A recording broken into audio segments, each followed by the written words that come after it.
El sonido de los cubiertos, chocando suavemente, llenaba el comedor, acompañado por el crujir leve de las sillas cuando alguien se inclinaba para pasar un plato. Había risas, sí, pero eran esas risas falsas, medidas, demasiado educadas, que suenan más como un acto que como alegría. Yo estaba sentada al final de la mesa, como casi siempre en las reuniones familiares. Mi plato tenía más conversación que comida. Escuchaba, asentía, sonreía. Era mi papel. La voz de Iris cortó el murmullo como una hoja afilada y brillante. Entonces, Lenore, dijo, girando su copa de vino con la seguridad de quien se cree encantadora, ¿cómo se siente ser inútil? Dejó que la palabra flotara un momento, estirándola con un tono perfectamente ensayado, antes de sonreír. Una sonrisa de dientes blancos y pulidos, la clase de gesto calculado para obtener aprobación, y lo logró. Caden soltó una risita por lo bajo. Mi nuera se tapó la boca, riendo nerviosa, y me lanzó una mirada fugaz. Incluso mi nieto, todavía en la preparatoria, esbozó una sonrisa y apartó la vista. Nadie dijo nada. Nadie la detuvo. Yo tampoco. Simplemente dejé mi vaso de agua sobre la mesa, despacio, con firmeza. La miré directamente, por primera vez en toda la tarde. Iris llevaba gafas de sol de diseñador sobre la cabeza y una blusa de lino que yo había pagado, aunque ella jamás lo pidió. Simplemente lo asumió. Sus líneas de risa eran superficiales. Su confianza, estridente. Enderecé la espalda y con voz baja le respondí, ¿y tú?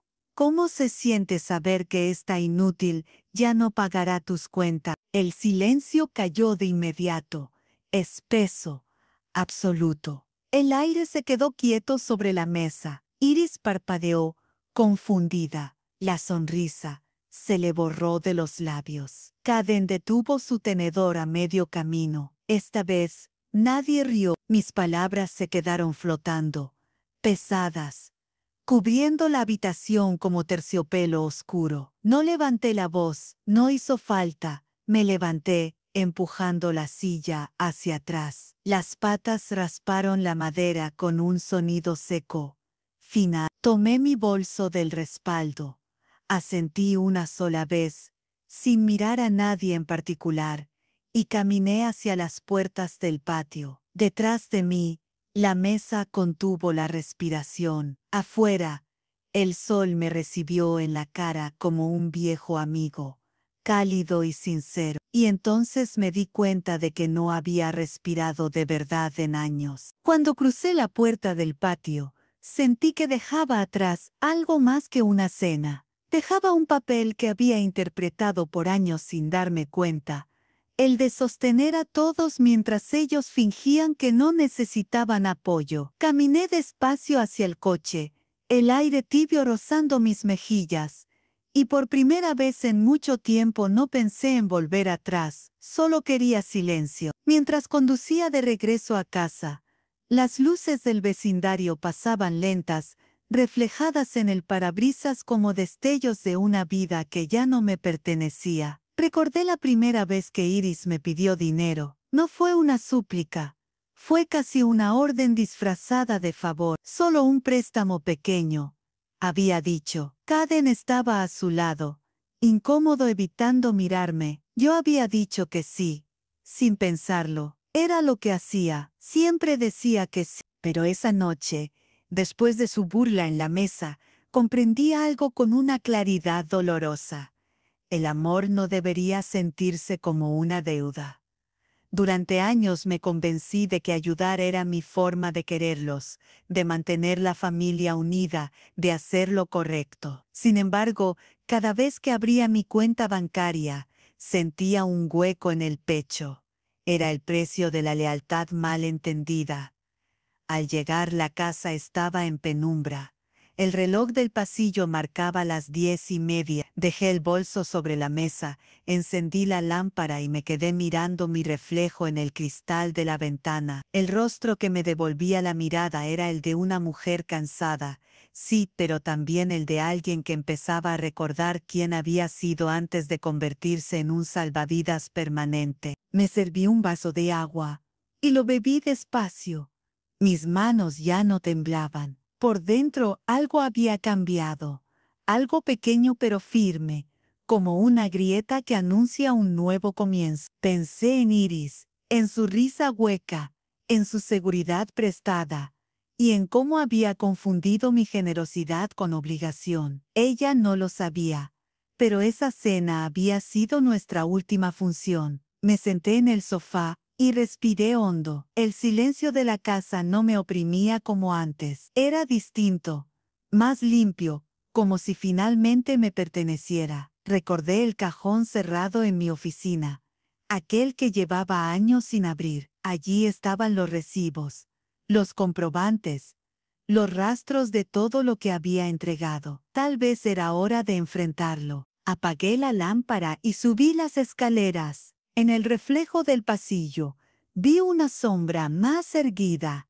menos frágil. No era fortaleza lo que sentía, sino decisión, una que no necesitaba ser explicada ni aprobada. Esa noche dormí profundamente, sin revisar el teléfono, sin pensar en si me llamarían. Al fin, el silencio ya no dolía. Era libertad. Todo empezó con una llamada una noche cualquiera. Caden sonaba diferente, su voz baja, enredada en la vergüenza. Dijo que habían tenido algunos retrasos, que Iris había gastado más de la cuenta y que el banco estaba enviando cartas. Solo un pequeño tropiezo, mamá. Nada grave. Yo no dudé. Transferí el dinero esa misma noche, $4,200. No pedí explicaciones, no hice preguntas, solo dije que todo estaría bien. En mi mente, aquello era temporal. Pensé que los estaba ayudando a respirar, a ponerse al día. Después de todo, todos pasamos por momentos difíciles, ¿no? Eso me repetí mientras llenaba los datos en la banca en línea. Cuando el comprobante apareció en la pantalla, sentí una paz engañosa. Pensé que el asunto quedaba resuelto, pero no hubo ni una llamada de agradecimiento, solo silencio. Un mes después, llegó otro mensaje. Esta vez fue el aumento del alquiler del local de la boutique. Luego, una tarjeta de crédito vencida. Más tarde, una matrícula escolar. Todo siempre urgente, siempre con tono apurado, siempre esperando que yo entendiera sin que me lo pidieran. Y yo lo hacía, lo entendía todo. Empecé a llevar un registro. Al principio era una costumbre profesional. Había sido contadora toda mi vida, y los números me daban orden cuando el mundo se volvía caótico. Creé una hoja de cálculo en mi computadora, guardada bajo un nombre anodino, dentro de una carpeta con contraseña. Escribí fechas, montos, motivos. A veces incluso pedía recibos que jamás llegaban. La suma creció más rápido de lo que esperaba. Lo veía avanzar línea tras línea, pero no decía nada. Ni ellos me preguntaban, ni yo ofrecía. Me convertí en la confiable, la que resolvía sin hablar, la que tapaba los huecos para que todo siguiera funcionando. Ya no era madre, era un salvavidas invisible. Al principio lo llamé amor, luego lo llamé deber. Con el tiempo, dejé de llamarlo de cualquier forma. Solo lo hacía. Era mi rutina, como pagar la luz o el agua. Era lo que me tocaba. Recuerdo una noche en particular. Iris me besó la mejilla después de una cena que por supuesto había pagado yo. No sé qué haríamos sin ti, dijo, y su tono no fue de agradecimiento. Fue una advertencia, una especie de no te atrevas a dejarnos caer. Esa frase se me quedó grabada. O entonces cuando empecé a imprimir los estados de cuenta. No sabía por qué, solo sentí que debía hacerlo. Tal vez intuía que algún día necesitaría pruebas O quizás simplemente quería recordarme que todo eso era real. Cada papel que guardaba era una pequeña renuncia, una promesa rota hacia mí misma. Y aunque seguía ayudando, algo en mí ya había empezado a cambiar. La contadora seguía sumando, pero la mujer detrás de las cifras empezaba a restar. Los años comenzaron a mezclarse entre depósitos, llamadas apresuradas y promesas vacías. Cada transferencia era una pequeña herida que yo misma justificaba. Decía que era por amor, por familia, por no verlos pasar vergüenza. Pero en realidad era miedo. Miedo a convertirme en alguien prescindible.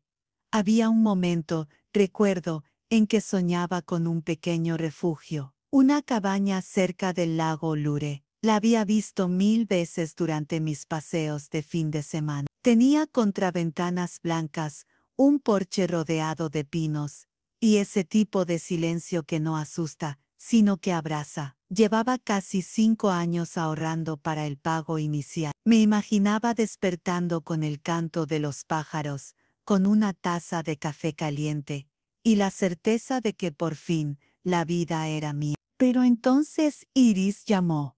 Tenía una visión, como le gustaba decir. Quería ampliar la boutique. Podríamos hacerlo juntas, dijo, usando palabras como legado y proyecto familiar. Caden, con su voz de siempre, añadió, mamá, esto podría cambiarlo todo para nosotros. Era su gran oportunidad. Para mí, era una renuncia.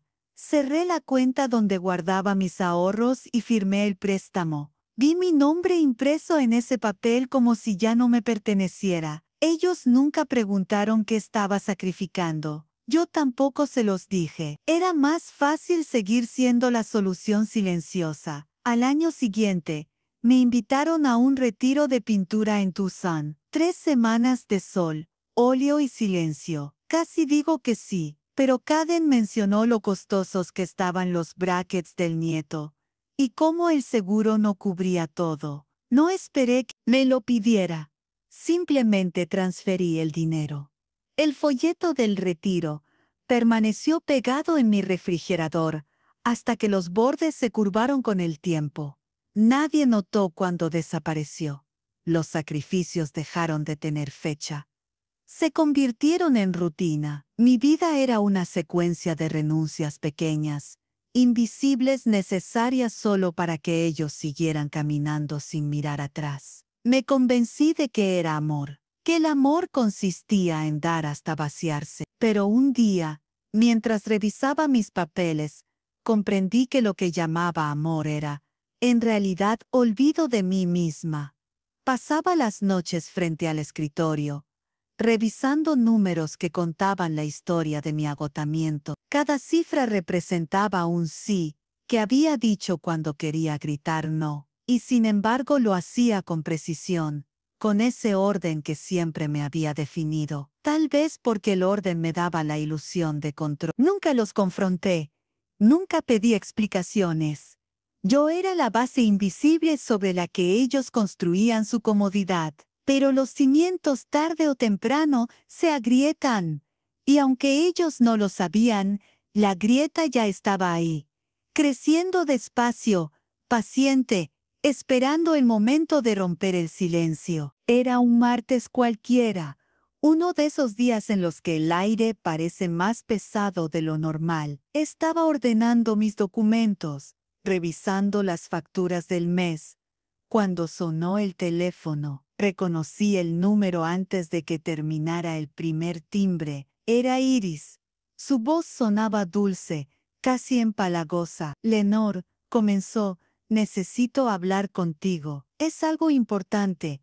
No había pasado ni un mes desde la última emergencia, así que ya sabía a dónde iba todo. Me pidió que nos viéramos en la boutique. Accedí, no por ella, sino porque necesitaba escuchar, de su propia boca, ¿qué nueva excusa inventaría esta vez? Cuando llegué, la tienda lucía distinta, más moderna, más llena de luces y de espejos. Parecía un reflejo de todo lo que yo había perdido. Iris me recibió con un abrazo rápido y una sonrisa ensayada. Me ofreció café, pero yo preferí quedarme de pie. Sabía que si me sentaba, terminaría diciendo que sí. Lenore, empezó. El negocio está creciendo. Hemos conseguido inversores interesados. Pero para cerrar el trato necesitamos un pequeño préstamo puente. Nada grande, solo una firma tuya. En cuanto se cierre el acuerdo, te devolvemos todo con intereses. Prometido. La palabra prometido me sonó hueca, gastada. La había escuchado demasiadas veces. Mi silencio la incomodó.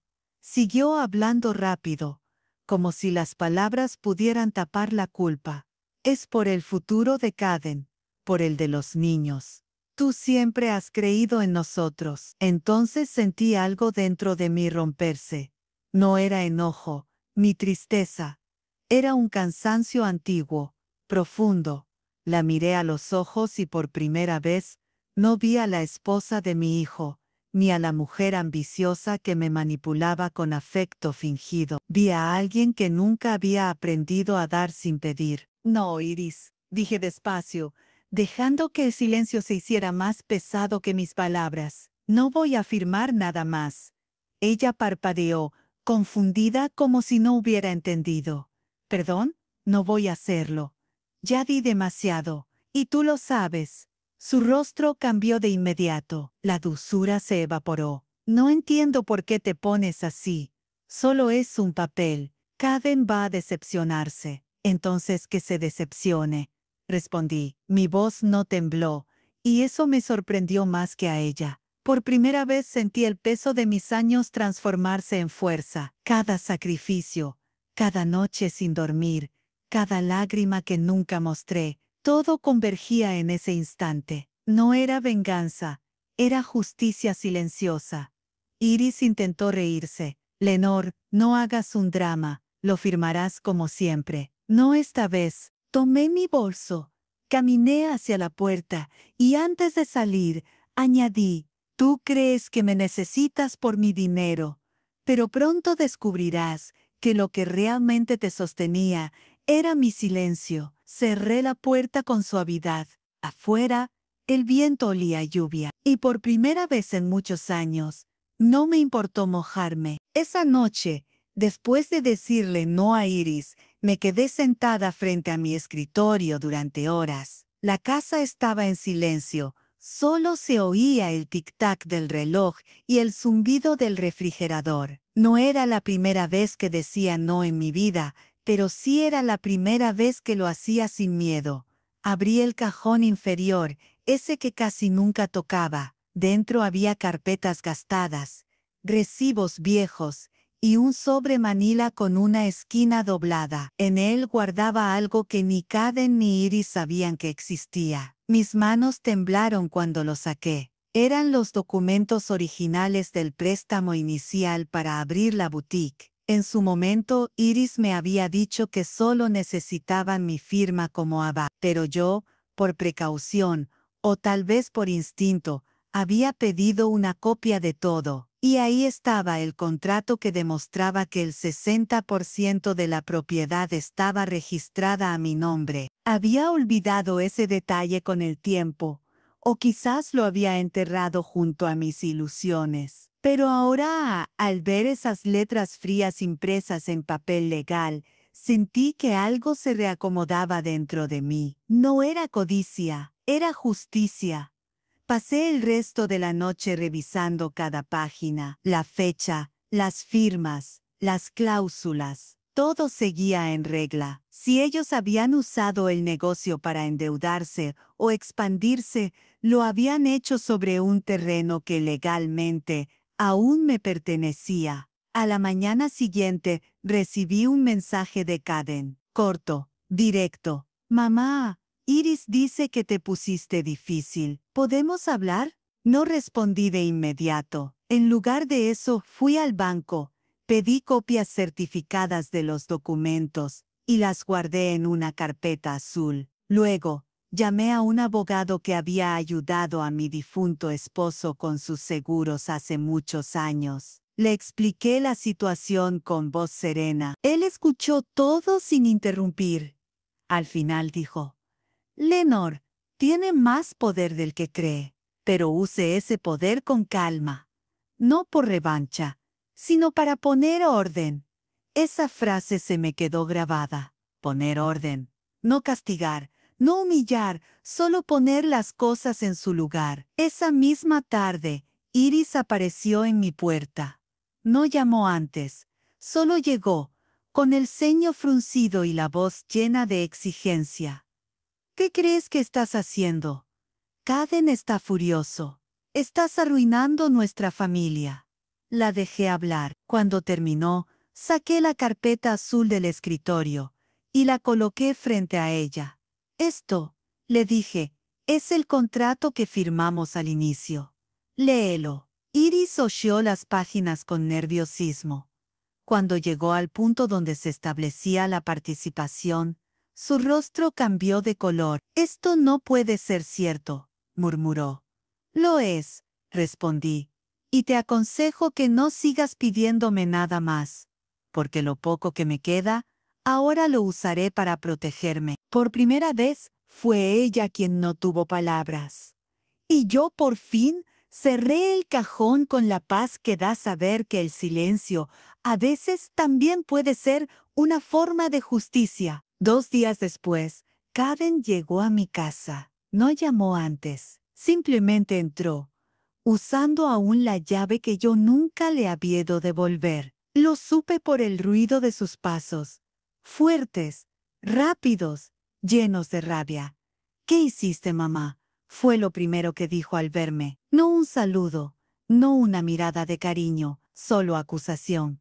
Yo estaba en la cocina, preparando té, serví 2 tazas, aunque sabía que probablemente él no aceptaría. Hice lo que debía hacer, Caden, lo que debía haber hecho hace años. Él golpeó la mesa con la palma abierta. Iris me enseñó esos papeles. ¿Por qué tienes eso? ¿Por qué estás tratando de quitarnos lo que construimos juntos? Tomé aire. Cada palabra que iba a decir me pesaba en el pecho. No te quito nada. Solo estoy recuperando lo que es mío. Fui yo quien firmó el primer préstamo, ¿recuerdas? Sin ese dinero, tu negocio nunca habría existido. Pero lo hicimos crecer nosotros, gritó. Su voz retumbó en las paredes, como si buscara aliados en un espacio que ya no lo reconocía. Sí, respondí con calma. Ustedes lo hicieron crecer, pero lo hicieron sobre mis hombros, y cada expansión, cada crédito, cada deuda, todo fue con mi nombre de fondo. Yo puse la base, Caden, y ustedes la olvidaron. Su respiración era rápida, casi temblorosa. No tienes idea de lo que estás causando. Iris está destrozada. Dice que la odias.